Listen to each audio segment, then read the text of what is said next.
Alright, so we've removed the fuel tank from the engine. We've exposed the governor arm, the throttle linkage, the kill switch wiring, and the oil level sensor. Now, originally the intention was to keep the governor intact and hook the throttle up to the throttle lever. And by throttle, I mean the gas pedal up to the throttle lever, so that we could, use the go-kart in a governed situation and avoid over-revving it, that sort of thing, as well as, to satisfy my scientific curiosity and seeing what kind of performance levels we'd have with keeping it governed or changing the tension of the spring on the governor arm. But my priorities have changed here. We're going to purpose build this to be a go-kart, so there's no sense in fooling around with the governor. There will be a number of other things that we'll be able to gauge differences on and take a look from a scientific observation approach, and have some fun with it that way. But the governor, we're just going to remove that completely. I'm going to install an aftermarket throttle plate that is meant for karting. It's going to directly connect the throttle, meaning the accelerator pedal, to the throttle on the carburetor. So, to show you how we're going to do that, the best thing to do is just remove the housing from the carb, the air filter, and that sort of thing. So, I will go ahead and start doing that. Alright, so to expose the carburetor and the rest of the parts here, first take off the air cleaner. That's just the wing nut on the top. I like to keep my parts in the seat. Take off your air filter. Now the bolts and nuts that are in here are a 10 mil, so I've put a 10 mil on my impact rack. Now this plate is actually separate from this the carburetor housing, so you can use a Phillips screwdriver to remove this top plate, but you don't need to. Just in behind here there is a 10 mil bolt, and that is holding on the throttle plate. So I'll take that out of there. So you're keeping. Then you're going to have the two bolts on holding the actual carburetor, or nuts I should say. Pull those out. Put them in the safekeeping. And the last thing is this breather tube, the valve cover breather. You should be able to just fish that. Should be able to fish that off of there, like so. And this thing should pull right off. Now, there was a gasket slash spacer that came with that. Just, don't lose any of those parts here, just to keep it back on here. But anyway, that gives us access to everything, and we can go ahead and throw that there. Just remember that's fuel on or off, and that's your choke, which is, pretty easy to see. You don't need the stickers marking it. And there you have it. Alright, so we've removed the air filter housing, and we've exposed our throttle plate and the governor linkages and that sort of thing here. So essentially what we've got here is the throttle plate that allows you to connect a cable from your accelerator pedal here via a linkage and cable to operate the speed of the engine. And you'll recall I mentioned about this one earlier that I got off a karting website. And this one specifically doesn't have the arm on it, and it's just a small pivot point, but has a cable attachment at this point that allows you to put your throttle cable, directly to that arm.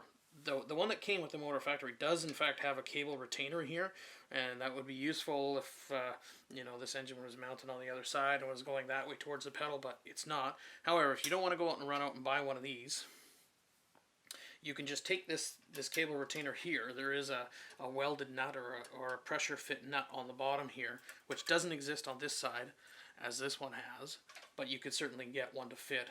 Just take that off, mount the cable retainer here, take this cable retainer nut and put it here, and then mount your throttle cable in that direction. I'm going to go ahead, just for ease of having this around, and use this one, and I'll show you how to do that. With an 8 mil socket on there. Remember to retain all parts for later. We simply have two bolts. Remove those off, and that's it. Our throttle plate is off. The only other piece connecting this is, like I said, that spring. Nothing else really controls the speed on this engine but that speed and that governor arm. So now we've really got it exposed. You can see the throttle, the butterfly valve on the carb there being controlled by the governor spring. We're going to remove that. We are going to reuse this linkage, so don't throw this away. And we may also reuse this spring.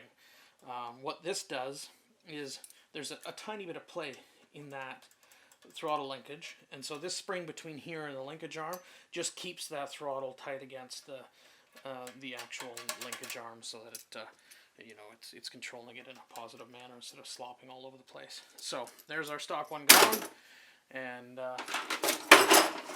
this one will simply fit just like that, right in its place. You can go ahead and put your nuts back in there. But what I'm going to do at this point, because we have the linkage here, I'm going to take this off, take the spring off, and well, let's do that now. Okay, so we've gone ahead, we've removed the old unit, we're going to install the new throttle linkage and such. I am going to position the mount in there. I'm just going to mount the top bolt in there temporarily, because these doesn't line up totally correctly here, and then we'll just use the impact to kind of get it into place. Okay. Alright, easy enough to do that. So here's the butterfly valve controlling the throttle, and here's the linkage from the old throttle connector. It's quite a bit longer than we need at this point. It comes under here and connects into the throttle, and that pushing back and forth is going to change it. What you're going to need to do is bend this, that is, give it one of those L bends that's going to lock it into the hole on the bottom of this mount. In order to do that, we need to know the length that we need. So just line up your linkage. That's in a closed position, that's in a closed position, and I'm just going to grab that bar where I want it bent. Okay, and I'm going to take it out.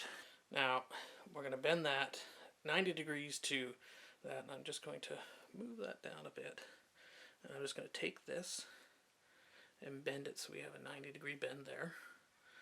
Now, keeping that held in the same position, I'm going to bend the other piece back. That gives us our L bend. And then I'm going to take something a little more robust to cut it. And I'm just going to cut that right there.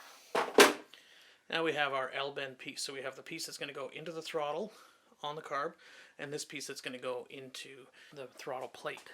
So looking back at the throttle plate, we're going to push this in like so, position it in there, and we have our throttle. We get full throttle all the way back, and it is locked into position with our L bend, and it's easy as that.